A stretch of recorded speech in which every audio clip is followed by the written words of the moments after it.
Hello there, welcome back to another YouTube video with Ungainly Titan. And first of all, to anybody who's been trying to follow my previous playthrough with the skirmish version of Fort Triumph, apologies. I managed to delete my source videos before I managed to complete the series. So this left me wondering what to do somewhat, because I'd already got like 2 hours into it. So I decided that I'd actually play a few more games. I'd actually try the different formats.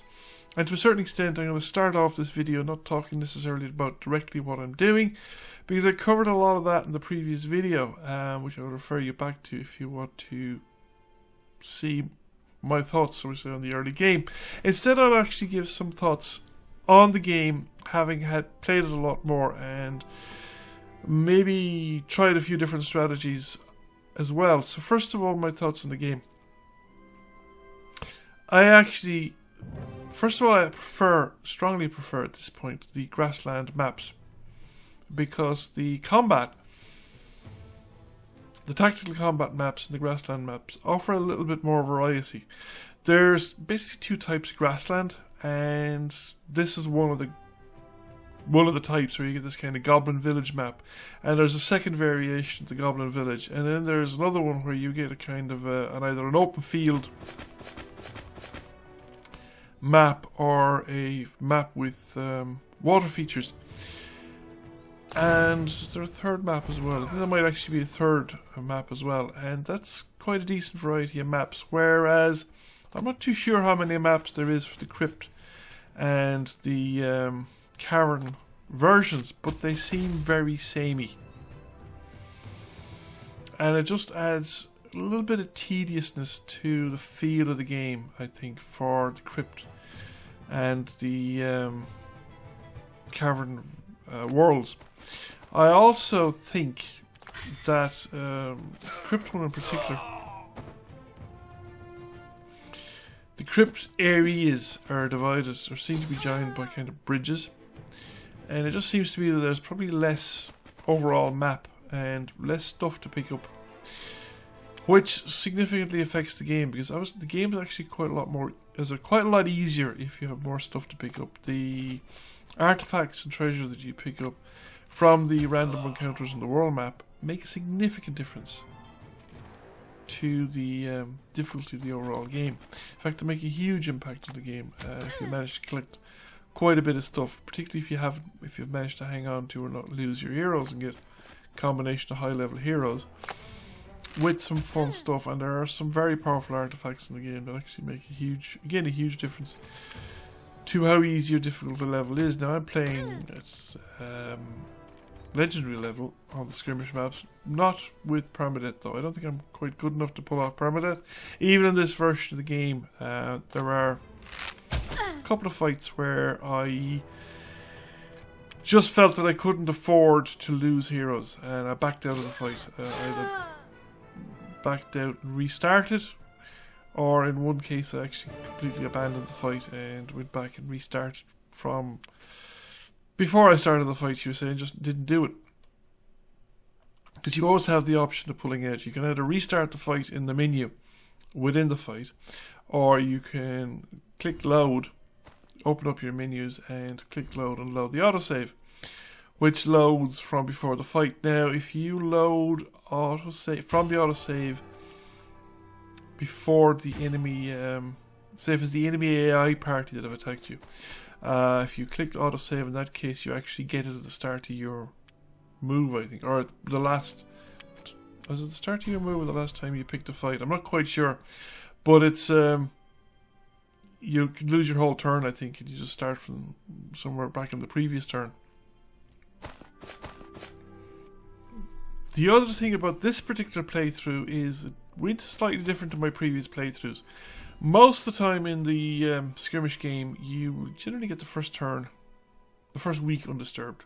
The AI generally will not enter the territory that you started in the first week, but they usually do it before the end of the second week. But in this particular case, I actually managed to get the first and second week undisturbed, which I actually found helped a lot, or helped considerably. Now I've made my first town upgrade, which was the upgrade to the city hall, town hall. Increase the income, because that's one of the few things you can do early in the game that it will have significant impact. It's a huge impact actually, because you need to generate Bitcoin in order to buy upgrades. And for a lot of the early game, you're constrained by either Bitcoin or magic or both. In this particular game, it turns out I'm actually constrained for most of the first week on magic. Though I do spend a lot of the Bitcoin that I make, because I make a few questionable choices and I lose some heroes early in the game. Now they're low level heroes, but the thing is, it still costs you money to replace them. And that's money you can't spend on town upgrades, because you're buying new heroes, you're buying replacement heroes. The other thing that I do differently in the early game in this playthrough than I did in the previous one is that I run a 2-person party for a while. Because that actually increases the speed at which you level up. And one of the things that I do that I never really thought of doing previously, but I actually think it's quite helpful and I would do more of it, is instead of fighting, should we say, to improve party, so you have party 1 and they have a couple of encounters. So you start off with 3 heroes, you have a couple of encounters, you get some experience levels up to your party. Then you buy a hero and you split it up into 2 parties, which is probably, I think, the best way to do it. I'm not sure that's the way I did it in this one, but I think it's not a bad way of doing it.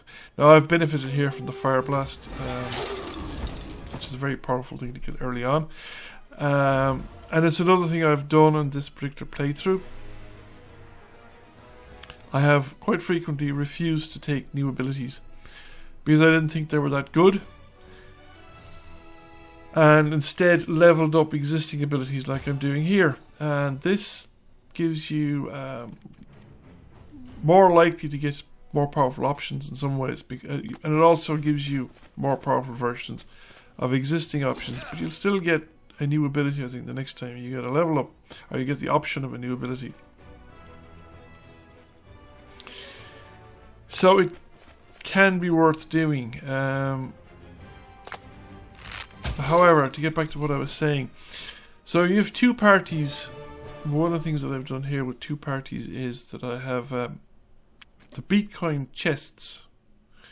So you have world map encounters, which are guarded by various creatures, and they are Bitcoin chests. You can see there's one of them there, like this one, and you get the choice of Bitcoin or experience. So one of the things that I've started to do is that if I have a party, the primary party, should we say, the more experienced party, I use them to clear the encounter. And then the new party will have no experience, I use them to collect experience from the Bitcoin chest. So despite the fact that I have small parties, I'm still leveling up fairly quickly. And the third thing that, well, I've always kind of done that, but I think it's definitely worth mentioning, is that when you come across a cage encounter where there's a hero, or the option of getting a hero on a Bitcoin, if you have all your heroes already in the field, so depending on the level of your town fortification, you start off with 4 heroes, then you can upgrade it to, I think, 6, and you can upgrade it to 8.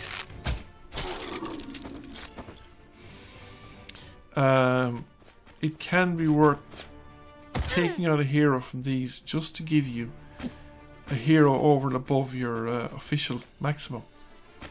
Because if you take a hero from that and you have space in your party, you can finish up with a 3-party and a 2-party, despite the fact that you're only allowed field 4 heroes.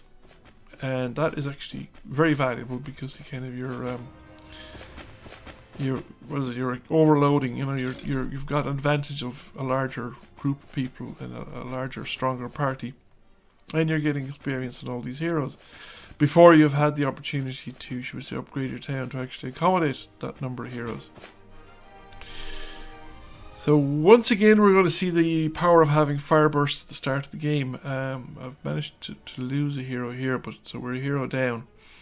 which I'm going to have to replace, but we've moved the Savage in, who's picked up Fire Burst as a cross-class skill early on, or Fire Blast rather, and we take out half the enemy in one go.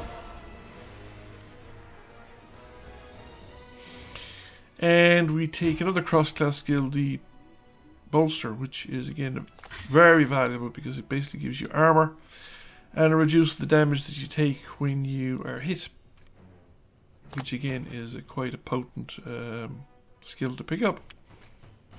Now we're going to have to let one of the skeletons walk free because we can't shoot in both directions and we don't have the room to move him somewhere that'll get him killed at the start.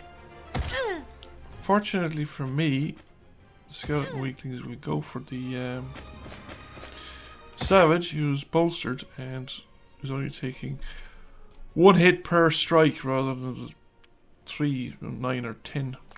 9, whatever, roughly 9 total damage they would have taken there. And we should be able to finish this fight off handily enough by just using the lift ability of the Savage. Bring the other skeleton up in a line and kick. But I won't completely end the fight because one of them dies, but one of them is stunned, and the stunned one is in a zone of control effectively and isn't going to move out of it because that will trigger an opportunity attack and it will kill it anyway. So I'm going to pick up the potion while we're at it. Overkill probably with the cursed arrow, but there's no overkill really, so we get another win there, and we're adding on to our accumulated valor as well, so we're going to be able to get guild upgrades shortly as well. Now I still favour fairly early going to the larger parties because of the AI. I find that you need, as soon as you meet the AI, you need the larger party to deal with it, because the AI seems to be more leveled up and more efficient, so we say, than I am anyway, with town upgrades and stuff like that. However, how are we doing? One of the problems we've had so far is there's been very little magic discovered on this side of the map. So we haven't been able to build university. It's not available as a possible build because we don't have the necessary magic. We have the Bitcoin resources, but we don't have the necessary magic. And the problem with not having university is it's actually slowing down our rate of accumulating XP. So I'm going to buy some heroes as well because we want to bring on a second party online and we want to complete our hero grouping. And we're going to go for the Clique Goblin Scouts. It's a tough enough fight because of the 3 archers. And it's one where I make some fairly, in hindsight, should we say, obvious errors.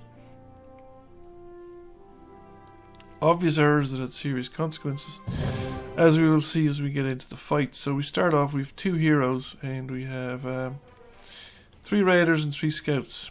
Now, first off, where is the best place to move my Tibbet Ironfloss? My ranger, and I decided I'd go for here.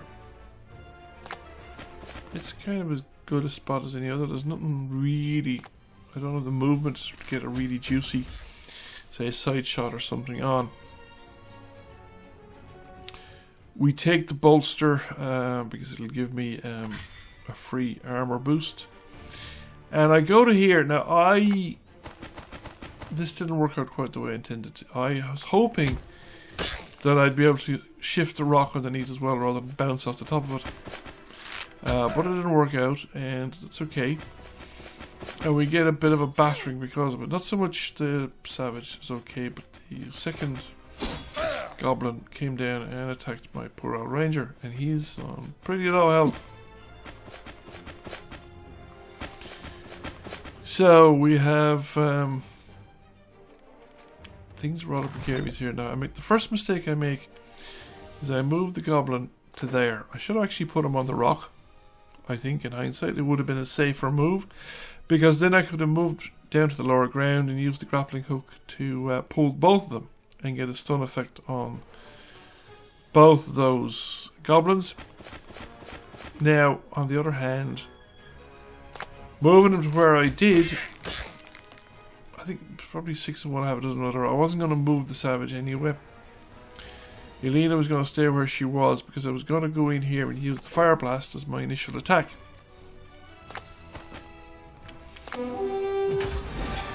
And that means that the other 2 goblins are going to die on the burning at the start of their turn. So now I've just got the 3 goblin scouts left with their bows and arrows, and they're firing at my savage. This guy runs around the corner. And here's where I make the second mistake. I actually should have tucked in just at the corner of the elevated ground, behind the elevated ground, just in front of that rock. I'd still have been able to get the same shot in. I would have done just as damage, but my range wouldn't have been quite as exposed. Because, well, initially, and the second mistake I made here is I should have gone for that rock that's in front of the tree, that's in front of the nearest goblin scout. Because if I went there, I'd be able to kick the rock, bounce it off the tree, knock the tree on top of the goblin scout, and stun that goblin scout. Okay, the other scout would still have been free, and he might still have moved down, but he might not be able to move as far, and might not have as good a chance to hit my ranger. So I've lost the ranger, which I think overall was actually unnecessary. Just not thinking that far ahead enough. Slash and dash is well worth getting. It's a priority ability. And we go with the resetting the bolster again, and we just make it all the way around because of the slash and dash. And we can mount a direct attack on the final goblin, and it's pretty much over at this point. You know, it's just mopping up. However, we have now lost 2 of our 3 initial heroes, and that's going to cost us money, which is going to delay us in upgrades and all that kind of good stuff. So back onto the world map, and now we're definitely going to have to replenish our party, because and the soap on the staff isn't that good, to be honest with you. Wings of Meritocracy. I have mixed feelings about this one. It is a very powerful artifact, but you have to do 12 damage with a unit in a single turn and heal for 5 health. So it's not often it triggers, which is the big problem with it. It's very powerful when it triggers, but it's not often that thing is going to trigger, because it is not often you'll find yourself in a position where you can do both 12 damage to an opponent and you have 5 hit points to regain. You'll find it mostly useful if you're fighting against creatures on the world map rather than against AIs, because very often the AIs are going to have armor or town effects or guild effects or various other effects that will negate or will prevent you from doing that kind of damage. Quite a lot of the time you'll find yourself only doing 1 or 2 points of damage to leveled up and specially equipped AI opponents. Now in this case I actually went for the second inventory slot before I went for the larger party. I was for a while there inclined to go for the larger party first. It's kind of hard to say. I actually went for a few lesser guild upgrades before I went for the larger party this time. Partly I'd seen no evidence of the AI turning up anywhere, and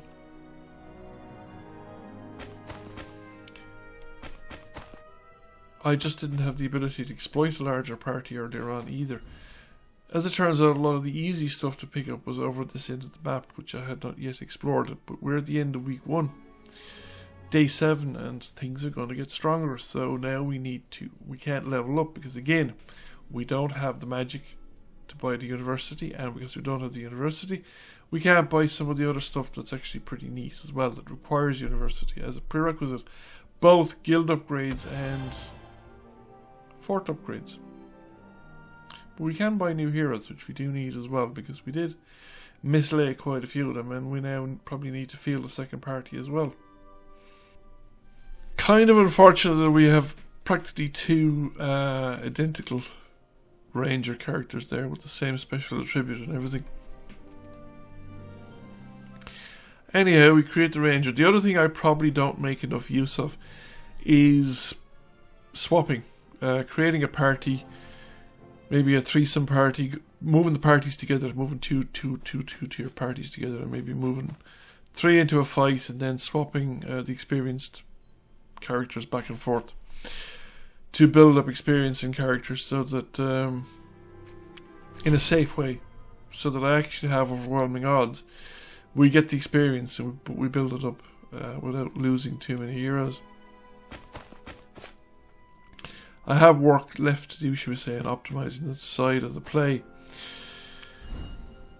Picking up again some cheap stuff. That fight I never actually succeeded in doing, because even though the treasure is actually really good, I just always felt it a little too difficult, a little too dangerous. That fight seems to be easier than it is, and it turns out to have been one of these problem fights against spiderlings.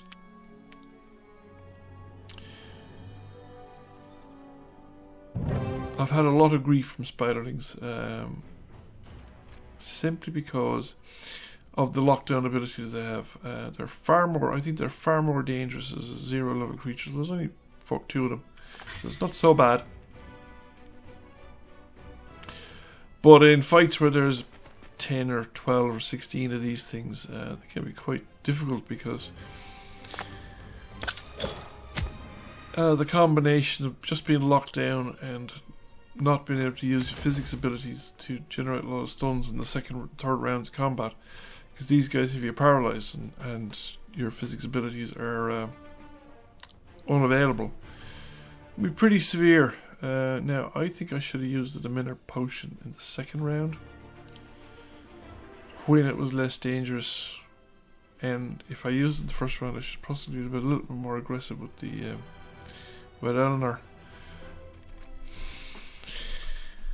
Rightio, so where to go, what to do? Do I pick up, or do I stay where I am?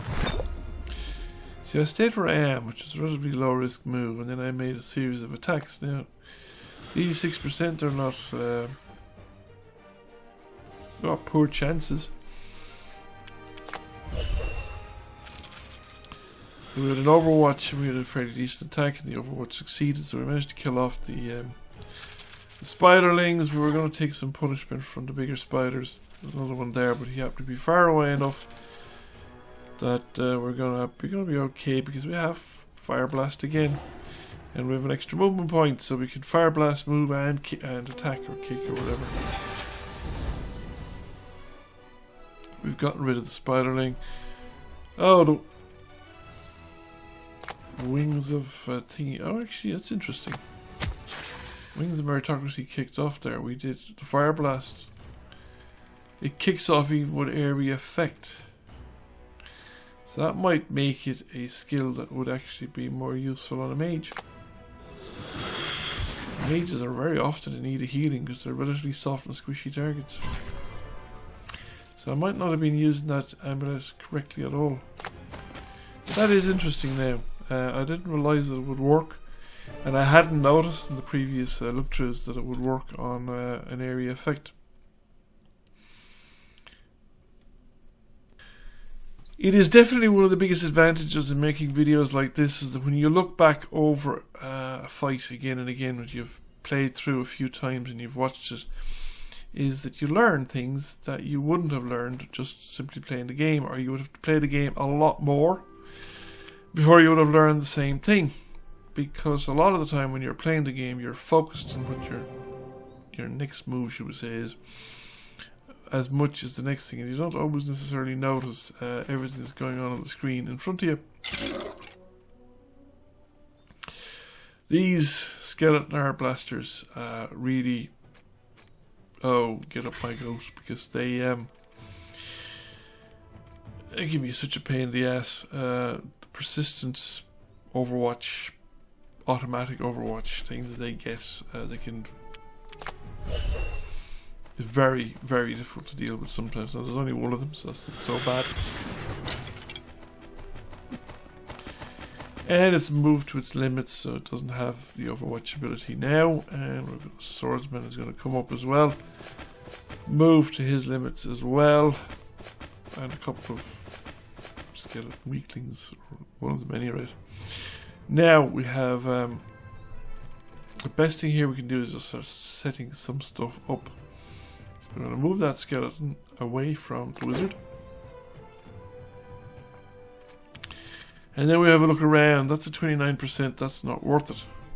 And we can't blow anything down the top of them because there's really nothing mobile or available to move around. So what we can do here is we trigger. We move and we can trigger a fire blast. We could also have the bolster effect running, which we should be running as soon as possible. And then we need to get the second skeleton in close enough so that the fire blast will actually do its job.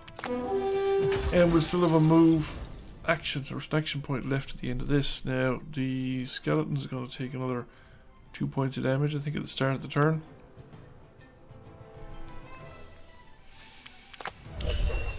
Go into Overwatch, and that gives us the remaining move on the Savage. So we're going to move right up into the zone of control of the Skeleton Air Blaster. To again make sure, because if it's an archer, it stops it from using archery skills, and it's going to make it move, and we'll get a particular opportunity hopefully. And since we had a high percentage chance against the skeleton there, it was even higher when they moved away into the open ground, away from any kind of cover and shelter, and that helped us even more. So we've managed to take one of them out. We've got an experience level up, one that without an option of new stuff on the Savage, and we can move our Savage, but we won't get close enough to the Skeleton Air Blaster to mount an attack. It would be just completely passive covering or observation, relying on the opportunity attack rather than anything else. And we now still have a Whirlwind available and a Scarecrow to knock down, and away we go. Fight over. So a nice handy little win there for our two heroes, and we now move on to the next section. Radio, let's see now, we're back in action. So Eye of Newt. I've never quite figured out what to do with that one. It reduces the power and increases the armor.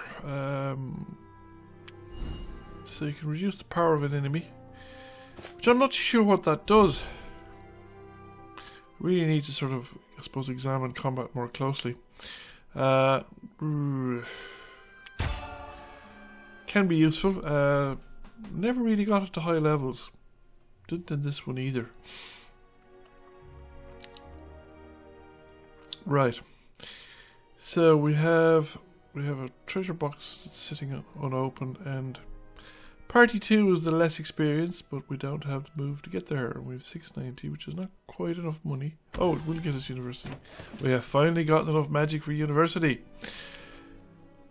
This day, week 2, day 1, that is very late for me to get university. Normally I have university the first couple of days, but just the way things worked out on this map, we didn't get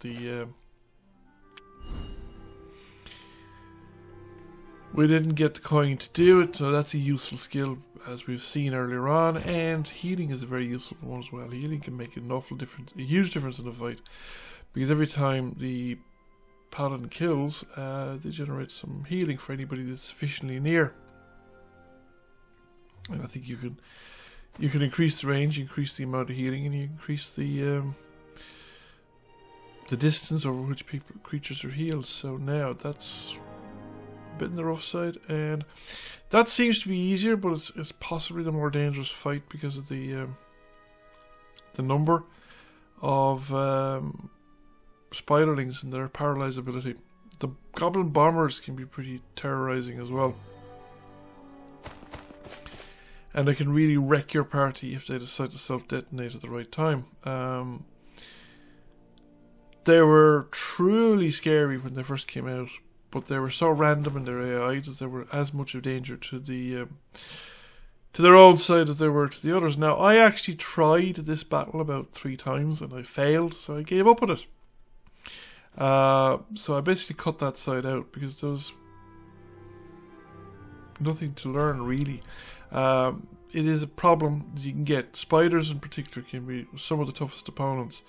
The Forest Utopia in general can be pretty tough opponents because you've got the spiderlings that will trap you in place. And then the trolls, I think, are the only creature that have a stun prediction that I know of, as far as I know. Short of heroes. Heroes have stun prediction as well. But trolls come with stun prediction, and they're actually also very difficult to with physics because they're so big and so massive that they don't actually travel very far. So the trouble with trolls is you could have trolls quite close to obstacles, kick them, and they don't quite reach the obstacles, so you don't generate the multiple hits needed to stun them. So that can be a really difficult thing to deal with. Now we've managed to get some a nice amount of damage in here at the start, and the other thing is I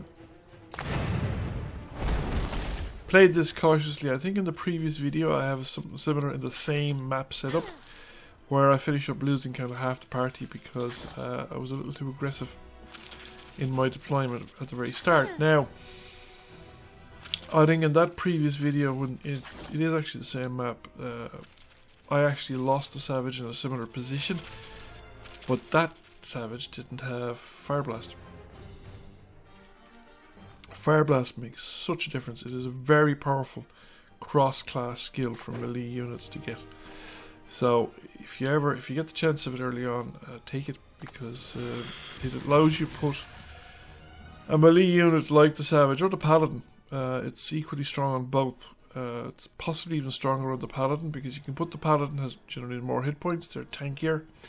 You can put the Paladin into a forward position, bolstered and braced to minimize the damage, and then they get surrounded and they do something like Fire Burst, and they get healing out of it because every time they kill multiple creatures, because it's usually fairly low level creatures like spiderlings and things like that are pinning them in place.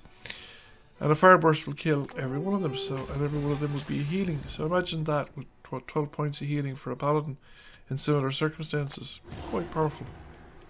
Not to be overlooked at all. Now we've gotten rid of most of the spiderlings, and we can't put up with too many rounds of spitting spider activity because obviously my Helena Drakeheart, the Savage, is on pretty low health. Now this did not work out the way I anticipated, but I should really have anticipated that it wouldn't. And I had the movement to actually go to the tree and kick the tree over, which would have been a much safer option. So I took an unnecessary risk. 90% chance of hitting, but still, you can miss on a 90% chance too. It won't happen often, but it can often happen when you're least able to afford the miss. Now I'm contemplating the second action point here because this Lindy has Fire Burst as well, Fire Blast as well. I just wanted to make sure I didn't kill my my Savage, because now I favour Lightning over Fireball, because the Lightning Fireball is an area effect, and it's quite circumstantial as to whether the AI is generally good about not clustering. The AI is if you're firing a fireball in and they're clustered, it's very often there's an ally in there as well. If there's no ally available, the AI is actually pretty good about not clustering, and therefore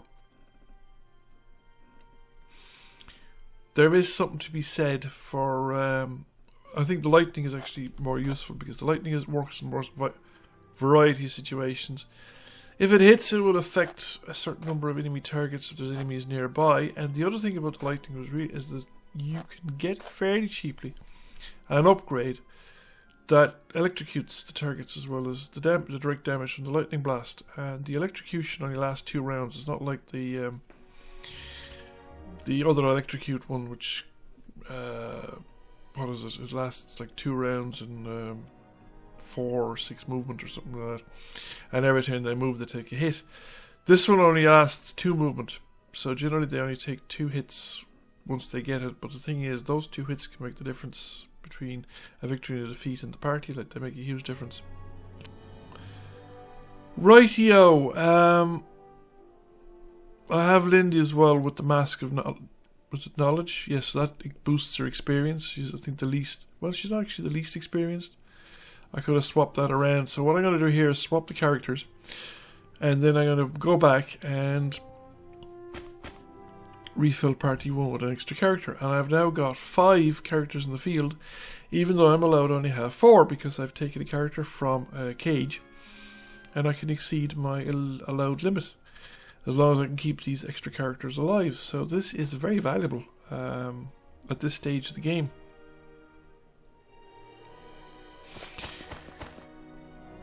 And I won't, well, if I get an upgrade to my fort, my castle, so if I get the Citadel upgrade, for instance, I'll get another 2 characters. And that will make a significant difference as well, so that will allow me upgrade the characters, and I'd have, what, 6? Which would be 3 in each party, which would be the limit of what I could take at the moment, and that would be a pretty good upgrade as well.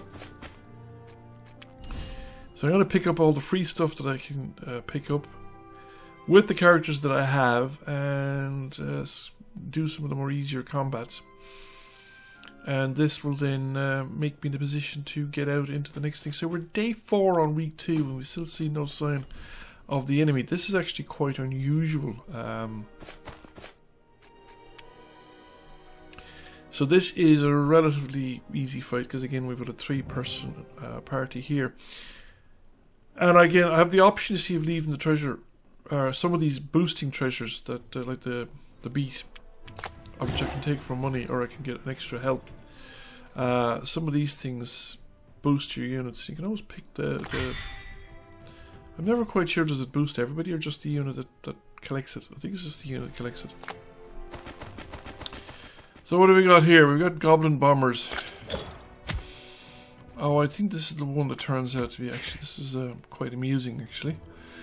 Because, although the camera doesn't get a good view of what actually happens, the little battlefield cameras can be a bit odd at times, some of the behaviour. So we're basically bouncing that off of that. So we're going to knock the log onto the guy behind, who blows up and causes a chain reaction, and there's a lot of dead goblins as a result. It even moved my savage. And 1 goblin bomber who survives intact without being touched with all the carnage around him. Which will have a significant impact in its own right later on, because we've now left 2. We have a goblin bomber and a goblin scout. And the goblin bomber takes a hit, and the scout runs away, as the usual thing, into the hut.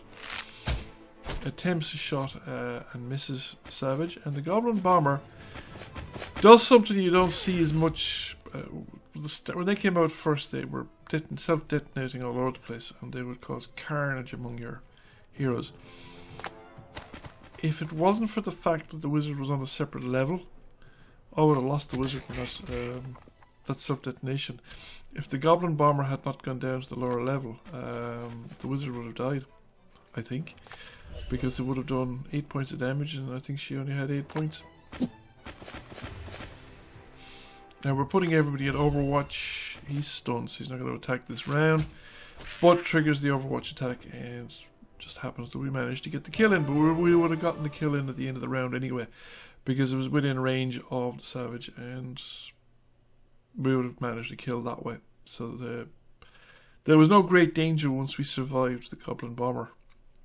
But we were actually quite fortunate. If the goblin bomber had chosen a slightly different starting location, that could have been a very different result. Now we can't do this a second time, we've already done it, and we're just going for the bag of coins and the bits and pieces at the end. But I don't want to go out that route because it's very far from my castle, and it's a slow route back, so I want to go out a route that's closer to the castle so that I can guard my castle with my parties. And we pick up the growing beat, and we pick up the health boost. and then we just move on. And I think, well, I have enough money actually at this stage to do some serious upgrades, and I have enough magic as well. 1700 Bitcoin and 11 magic. I can actually do some serious upgrading back at the castle.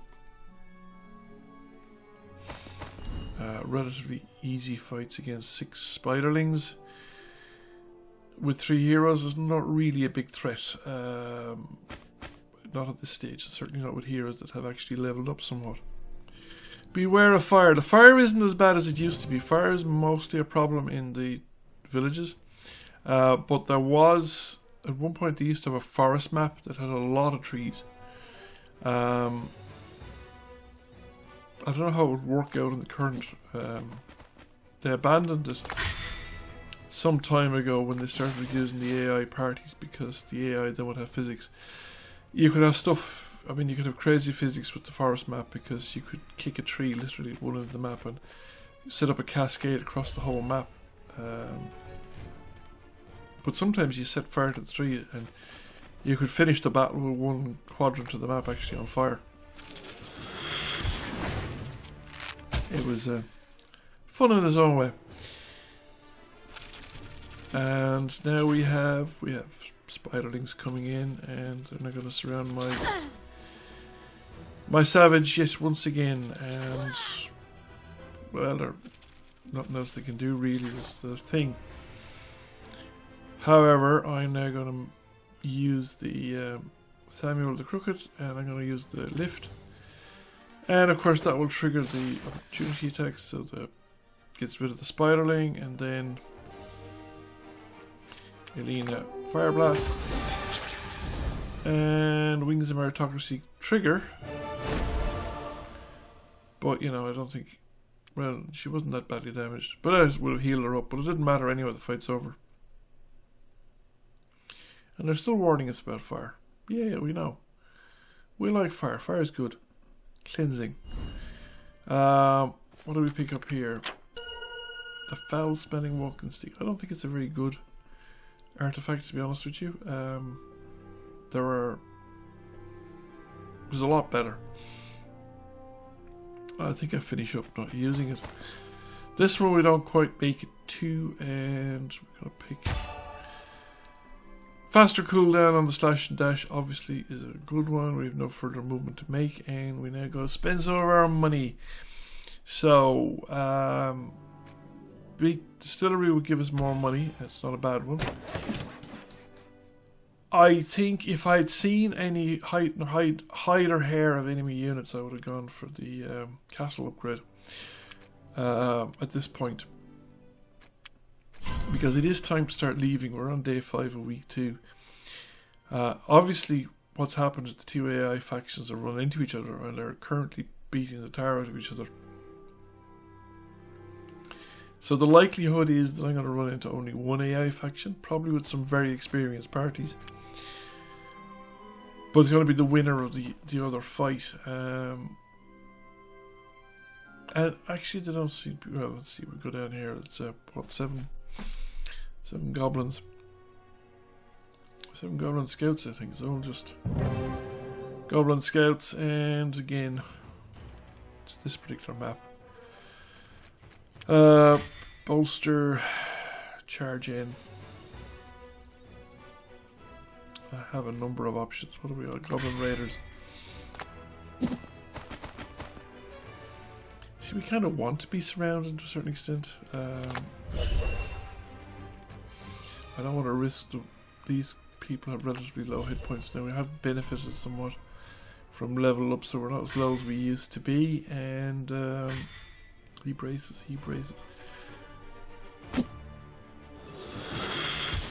Sometimes you'd wonder whether they would brace or move after my savage. The thing is, if they had gone in after the savage, of course they'd be more vulnerable to my area effect attacks.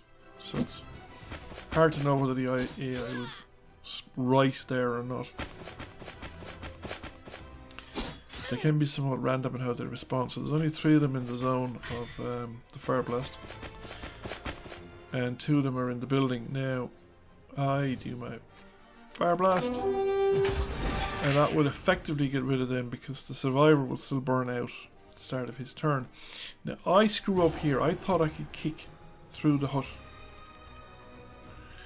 and just bounce those two together so that I can stun them. But it doesn't appear that I can do it. So that kind of leaves me in an awkward spot. So what I do is go for the next best thing is brace. So we obviously go for Fire Blast here. And then we just get out of the place because health is low enough and we don't want to lose more of it. And we might as well make use of both the action points, just get back out of range. And go for... Yes, if that hits, which it will, it now guarantees that Goblin will die in the from the burnout at the start of his turn. There he goes. And the survivors above here, there are. At least one of them survived. So Savage is going to take a bit of a beating, but because we're braced, we're actually going to take. So we're only taking 1 hit point per attack. So instead of we're losing what 4 rather than we could lose anything up to 12, which would have killed the character. So now, do we get a nice clean shot for Lightning Bolt, or would we hit it all? It's a 97% chance. And it manages to clean out a Goblin, and it's not bad, so so we move up, because now we have a possibility of just stunning the whole lot. We can pull him against the burning pillar.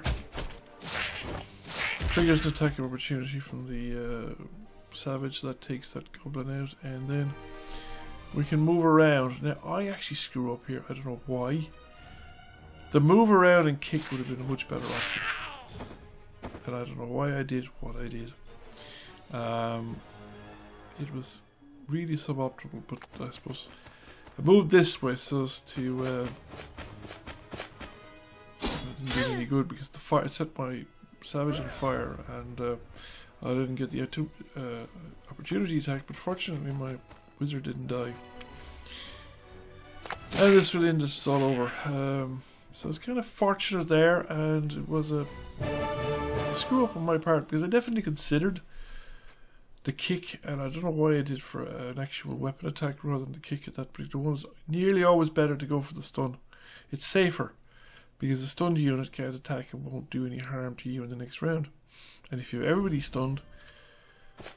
Now, this, the Oppression Orb, is a very powerful artifact, but I think it's really only of use against certain types of creatures, not against heroes, because in some ways you're... I suppose if you're up against a party that was... the enemy were superior to you, or they were better, more advanced, then suppressing opportunity attacks and overwatches might certainly be worth it. But a lot of the time, some of your most powerful weapons are opportunity attacks and overwatches.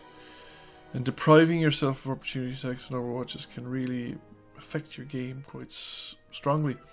So I'm inclined to not equip it unless I specifically want it for a particular fight. Now, I'm definitely taking Grudge Camp. Grudge Camp, I think, is a huge force multiplier. And again, we've seen no sign of the enemy. They haven't broken through. They haven't shown up beside my territory. So I can afford to leave off on the Citadel upgrade for at least another turn. Because we have the money. I can definitely do a Citadel upgrade in the next turn. And that will enable me to increase my number of heroes in the field. And will then pave the way for a larger number of heroes in the party.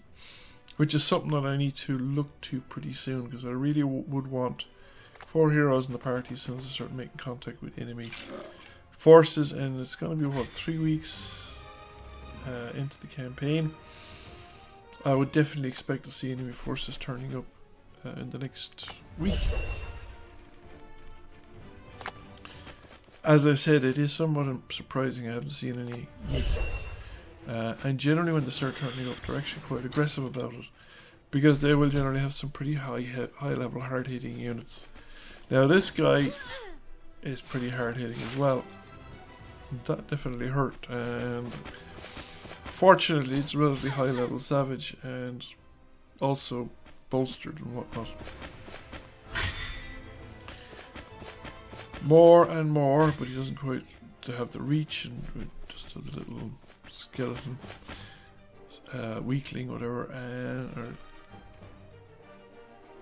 So, what we want to do now is stun the 2 skeleton swordsmen, because you can't really let them go for another round of combat against my savage, or against any of my party members, because they would, I think, have the capability of killing, or at least bringing a party member very close to death. And the skeleton swordsmen actually, not the skeleton militias, hit fairly hard as well. They're not, they're a fairly strong unit. So now we want to do some damage here, but what's my chances? It's not great. So I think we might consider moving, see if we can get a better chance, but we don't want to be too easy to hit now. We don't have to worry about the 2 skeleton swordsmen. They won't be taking offensive action in the next round. So ideally we want to render the skeleton militia hors de combat, or otherwise make it difficult for them to do anything further in terms of damaging. So we're going to go in here anyway and go fire blast and continuous burning as well. And then we're going to attack this guy to see if we can get his hit points down. But we're doing 0 damage, so there's obviously some kind of special effect on them that's making them immune to damage for this round. So we're going to have to think of something else. So we're going to go for the brace instead. If we can't do offensive, we might as well boost our defense. Ranger had bow attacks, so we were able to kill the skeleton weakling, and now we're going to have to endure attack from skeleton militia on our wizard, and that leaves the wizard in a rather precarious state, and that leaves our savage in a precarious state as well. But the counter attack, the grudge building, really helps there, because it gives us essentially a free action, and that can equalize these fights quite a lot, because especially these ones where you have relatively small numbers of enemies, the grudge, the free counterattack really strengthens your position, because they go in, they make an attack, and you're returning the favour back instantly, and that is quite strong in its own way. Now we want to set ourselves up here for another further damage. So this is the only guy we can really want to bring him down to the point where he's either stunned or taken out of the fight. So now we have a new ability here.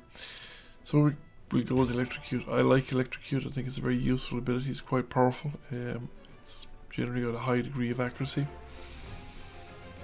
Now we are limited here in the sense that there's only this savage action left, and we still have a skeleton swordsman that's essentially free. We haven't been able to engage that skeleton swordsman, and we have another one that's still essentially free, so I'd like to be able to engage that one as well. Take him out of the fight if we can, and this looks like our best bet, so we just line the 2 of them up, kick one into the other, and we get a stun effect on both. The other skeleton militia has died from the burning effects, and our savage levels up.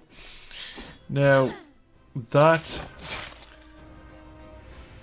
skeleton could have gone for the wizard just as quickly as it gone for the savage, and that would have been a different result, and one that I might not have accepted, shall we say. It might have been one of those cases where I would have refought the battle. I got lucky there, but ideally I should be trying to set these situations up so that I don't have to be lucky, that I just can prevent the enemy gaining the opportunity for making these kind of attacks in the first place. So we've got rid of another enemy unit, but we're now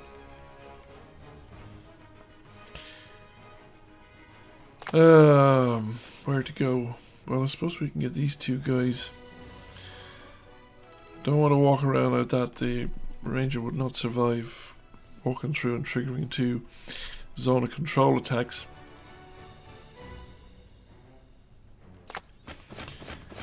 What can we do here? No, that's no good to me. Come on, we want to trigger an opportunity attack if we can. Doesn't kill him. You see, he's getting armoured. However, there is a good chance that the... well, we can line the 2 of them up. You see, kick one to the other, we get a stun out of them anyway. So, despite the fact that they're armoured, it's going to take them out for this round. They're not going to have the action points left. We do get rid of one of them, but with the other one of them stunned, effectively takes them out of the fight, so they can't do any harm this turn. They're behind a tree, they won't do any harm next turn if they're not actually dead by the time the tree lands on them, but we can at least guarantee that the tree will land on them this turn. And away we go, and down they go. If they were still alive, I would also have the option maybe of...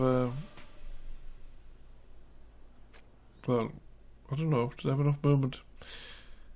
Did I have a slash and dash there? And a movement point to go forward and sort of fire blast the end of it. But anyway, we've cleared the space, so now our home territory so much is opened out to the wider world, and it is now time to build the citadel, because that upgrade will give us 2 more hero spots. And where do we go here now? There's a good few tempting options. Party size 1 has a lot to be said for it. Tier 1 armor increases the armor of units by 1, so everybody gets +1 armor, which is very useful. And I can go back. I can keep going with 3 units, which I think I can. Well, if I'm doing this now, it'll be a while before the party size will upgrade, so I might as well keep advancing with a 3-unit party. But I should be looking into creating a second 3-unit party in as near as possible, just as a follow-up. Right, what do we got? Skeleton weaklings, militia, and skeleton archers. The archers are probably the biggest threat. They do a nice bit of damage, they have a fair bit of range, and they have a good few hit points as well. Although relative to the party now, we're starting to get into the point where our party members are starting to have a decent amount of hit points as well. So party's resilience is finally reaching the point where they actually have some fairly decent resilience. But I could do probably a bit more combat power in the party as well. So we're just going to have to figure out exactly where do we go to generate the maximum amount of effect. Dead or stunned or in the zone of control of the savage. Any or either will do. Now I don't really... Well, I suppose the 2 action point is the thing I'd be using a fire blast. Is it worth it? I'm not altogether sure that it is, but I suppose I was contemplating it. If you had tactics, you see, you would also have the option of having moving in, making an attack and moving back out again. We don't have that option, so we went. There's a skeleton archer there. I've decided to not actually act, and instead utilize physics to lift an archer into the zone of control of the fire blasting savage, who now has managed to do damage to quite a few strong enemy units. In fact, we have a militia and 2 of the 3 archers on fire.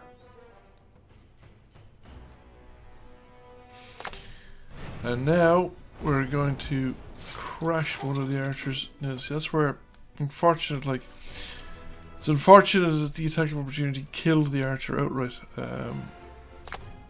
It would be better if the archer was left alive and actually crashed into the other 3. And that would have taken out another archer as well, so it would have been a stronger position than the one that I turned out to actually have. So do we double down or move the paladin now? We're going to have an attack. We have grudge camps, so we've managed to get the bow attack back, and the same thing's going to apply here, but it's going to apply to skeleton weakling.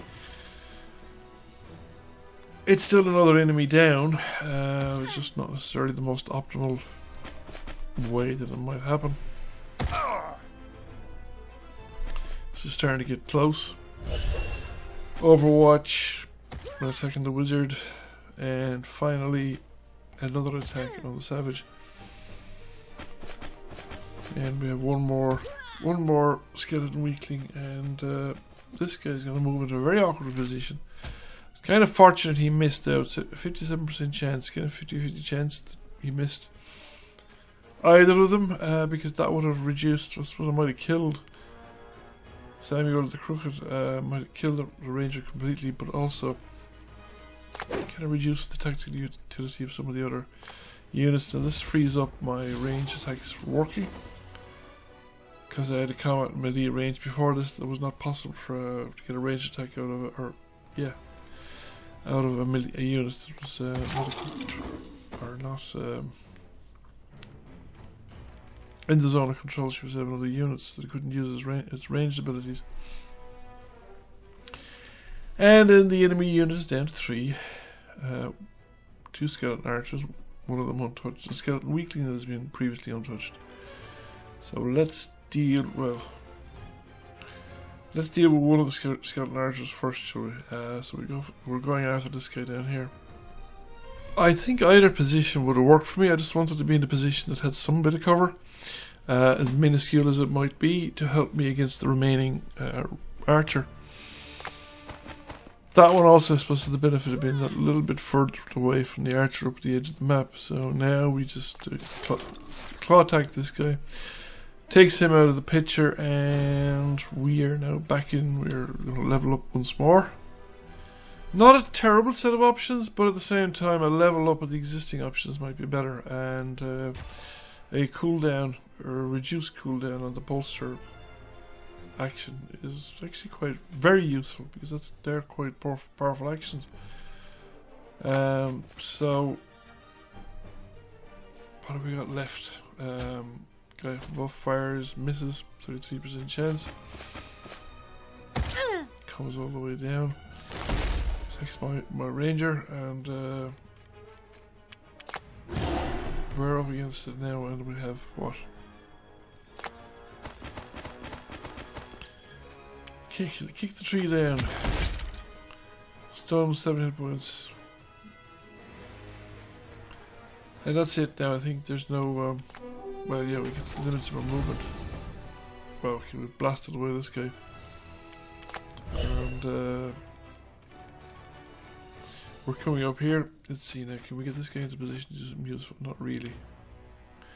Will he be able to make an attack at these nods? No, we go for Overwatch. Nothing happens, or this guy's got full movement, so going for the attack. Final guy dead. We have an action potion left.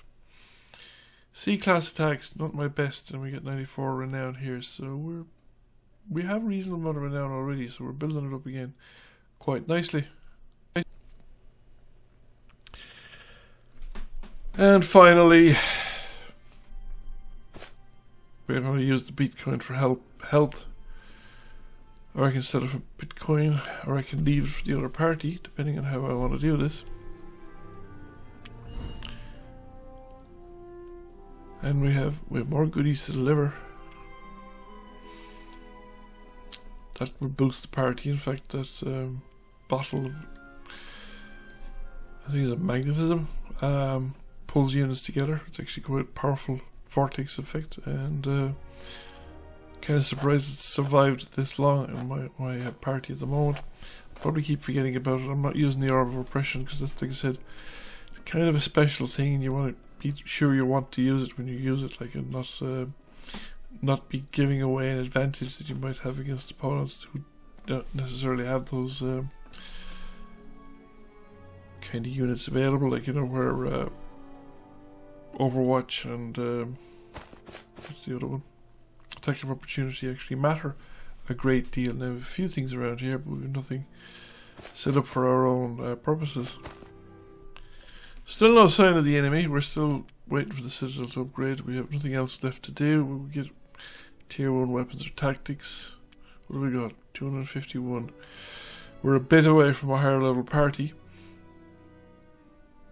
And obviously it's always buying more heroes, because there's a lot to be said for having a full complement of heroes in the town at all times, if you can possibly manage it, before the enemy arrives, and if the enemy do arrive, if you haven't got a full complement of town, and even if you do have a full complement of town, it's useful to have both a full complement in the town and a reasonably strong party outside.